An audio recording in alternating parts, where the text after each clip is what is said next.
ছোট্ট সোনা বন্ধুরা, তোমরা যখন ভিডিও দেখবে একটা লাইক দিবে এবং বেল বাটনটা টিপ দিয়ে দিবে, তাহলে প্রত্যেকটা মজার মজার ভিডিও তোমরা পাবে। কেমন?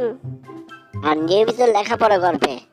জেরিকে অনেকদিন পর আজকে পেয়েছি, ওকে একটু সাজা দিয়ে দিই আর আমি একটু গান শুনে নিই। বাহ, কি সুন্দর! টেরে না না না টু, টেরে না না না টু টু, টেরে টি টা টু। আরে কি হলো? ব্যাপারটা কি? ব্যাপারটা পুরো উল্টো হয়ে গেল। এটা নিশ্চয়ই জেরির কৌশল। দাঁড়াও জেরি, তোমাকে আমি যদি বাড়ে পাই তাহলে তোমাকে আমি দেখাবো মজা। তুমি আমার কিছুই করতে পারবে না, তুমি আরো উল্টা বিপদে পড়ে যাবে। দেখো কিভাবে ঘুরছো। ওরে জেরি, তোকে আজ আমি খেয়েছি, রাখ, দাঁড়া। কোথায় যাস পালিয়ে? আজ তোকে আমি একদিন দেখে নেবো। ইয়া!